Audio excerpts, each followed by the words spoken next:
हर एक व्यक्ति के मन में हमेशा ही ये चाहत रहती ही है कि वह खूब सारा धन कमाए, धन के साथ साथ मान सम्मान की उसे प्राप्ति हो और हर कोई उसका कहना माने। चाहत तो सभी की यही होती है, लेकिन जब ऐसा होता नहीं है तो जीवन में कष्ट और परेशानी घेर लेती हैं। जब अपने ही कहना नहीं मानते हैं या फिर धन हानि बहुत ही ज्यादा अधिक होती है तो इससे जीवन में बहुत ही ज्यादा कष्ट बढ़ जाता है। बल्कि बहुत सारे लोगों की तो ये हमेशा ही परेशानी रहती है कि वो हमेशा ही सबका अच्छा करते हैं, लेकिन उनका कभी भी अच्छा होता नहीं है, बल्कि जिनका भी वे अच्छा करते हैं वो लोग ही उनके खिलाफ हो जाते हैं। तो दोस्तों, आज के इस वीडियो में हम आपको एक ऐसी खास चीज के बारे में बताएंगे जिसका इस्तेमाल करने से और घर में उन चीजों को रखने से, यानी कि यह एक ऐसी खास क्रिया है जिसको अगर आप अपने घर में करते हैं तो इससे घर में मान सम्मान की बहुत ही ज्यादा बढ़ोतरी हो जाती है।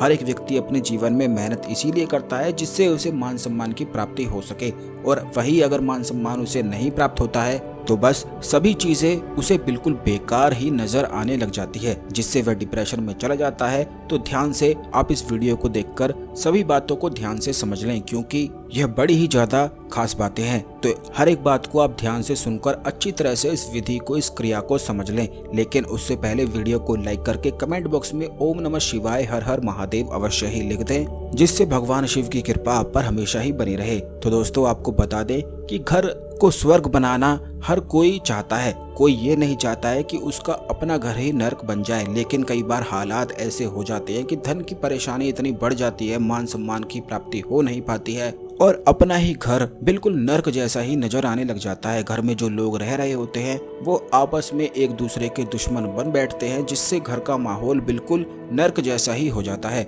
और ऐसे में बहुत सारे लोगों के मन में ये सवाल उठता ही है कि कब इस घर से बाहर निकलें। तो दोस्तों, आपको बता दें कि जब भी आपको ऐसा लगता है कि मान सम्मान की बिल्कुल भी प्राप्ति नहीं होती है, घर के आपस में ही लोग खुद एक दूसरे से लड़ते हैं, तो आपको समझ जाना चाहिए कि बुरी नजर या फिर नकारात्मक शक्तियों ने आपके घर में डेरा बना लिया है। क्योंकि जब नकारात्मक शक्तियां घर में डेरा बना लेती हैं तो वो घर में रह रहे लोगों के मन में इस तरह के विचार उत्पन्न करती रहती हैं। तो आपको बता दें कि घर के जो गुप्त स्थान होते हैं, जहां पर ना तो आपकी कभी नजर जाती है ना ही आपका हाथ पहुंच पाता है, तो वहीं पर यह नकारात्मक शक्तियां मौजूद रहती हैं, जैसे कि अलमारी के पीछे या फिर किसी भारी भरकम चीज के पीछे, घर की छतों पर। इसीलिए हमेशा कहा जाता है कि मकड़ी के जाले हमेशा ही घर से साफ करने चाहिए, क्योंकि यह संकेत करते हैं कि बुरी शक्तियां आपके घर में वास बना चुकी हैं। तो जहां भी आपको ये मकड़ी के जाले दिखते हैं, तुरंत इन्हें साफ कर दिया करें। इसी के साथ अगर आप चाहते हैं कि आपके जीवन में धन की सभी परेशानी समाप्त हो जाए, मान सम्मान की आपको प्राप्ति हो और हर कोई आपकी बात मानने लगे, तो आपको केवल इतना करना है कि लाल चंदन की माला को प्राप्त कर लेना है। चंदन जो है वह भगवान विष्णु को और भगवान श्री कृष्ण को अति प्रिय है, यानी कि चंदन में खास आकर्षण की और सम्मोहन की शक्तियां मौजूद रहती हैं। बल्कि बहुत सारी साधनाओं में जो आकर्षण की और सम्मोहन की साधनाएं होती हैं, उनमें चंदन की माला का इस्तेमाल किया जाता है। तो आपको लाल चंदन की माला प्राप्त कर लेनी है और इस माला पर इस मंत्र का 11 माला जाप कर लेना है। यह मंत्र इस प्रकार है: ओम क्लीम कृष्णाय नमः। बड़ा ही आसान सा यह मंत्र है। एक बार फिर से इस मंत्र को आप सुन लें: ओम क्लीम कृष्णाय नमः।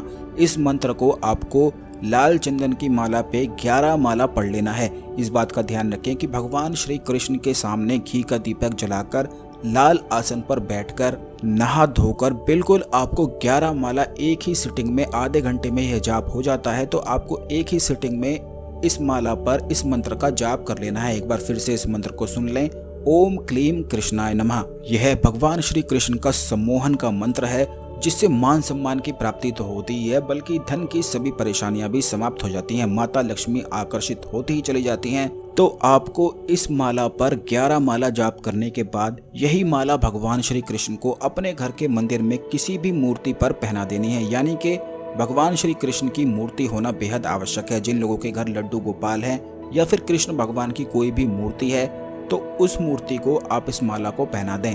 इस बात का ध्यान अवश्य रखना है कि किसी तस्वीर पर आपको यह प्रयोग नहीं करना है, केवल मूर्ति पर ही इस प्रयोग को किया जाता है। तो आपको भगवान श्री कृष्ण को इस माला को पहना देना है और उसके बाद 2 दिन तक इसे वहीं रखे रखना है। उसके बाद तीसरे दिन इस माला को उतारकर अपने घर के मुख्य दरवाजे पर अंदर की ओर इस माला को टांग देना है। आपको बता दें कि घर का जो मुख्य दरवाजा होता है वहीं से लक्ष्मी भी आती है और वहीं से दरिद्रता भी आ जाती है, वहीं से सकारात्मक ऊर्जाएं आती हैं और वहीं से नकारात्मक ऊर्जाएं आती हैं। तो इस प्रकार अगर आप लाल चंदन की माला अभिमंत्रित को अपने घर के मुख्य दरवाजे पर टांग देते हैं तो इससे कोई भी नकारात्मक ऊर्जा घर में प्रवेश कर ही नहीं सकती है, बल्कि घर में इससे प्यार और एक दूसरे का साथ बहुत ही ज्यादा अधिक बढ़ जाता है, जिससे धन में वृद्धि निश्चित ही होती है। क्योंकि माता लक्ष्मी यह कहती हैं कि जिस घर में सकारात्मक प्रभाव हो, जो लोग हमेशा खुश रहते हो, वहां पर धन की कभी भी कमी हो ही नहीं सकती है, वहां पर माता लक्ष्मी को आना ही पड़ता है। तो यह खास क्रिया अगर आप करते हैं तो इससे जीवन में सुख समृद्धि बढ़ती ही चली जाती है। और अब तो पितृपक्ष भी चल रहे हैं, तो पितृपक्ष में जैसा कि हमने पिछले वीडियोस में बताया है कि भगवान विष्णु को महापितृ कहा जाता है। तो भगवान विष्णु के जो प्रयोग हैं वह पितृपक्ष में करने से और भी ज्यादा लाभ इनका मिलता है। तो पितृपक्ष में अगर इस प्रकार आप करते हैं तो इससे पितृ आपके घर में वास करने लग जाते हैं, जिससे पितरों की भी कृपा बहुत ही ज्यादा चमत्कारी तरीके से प्राप्त होती है। आशा करते हैं आपको हमारी जानकारी पसंद आई होगी। ओम नमः शिवाय, हर हर महादेव।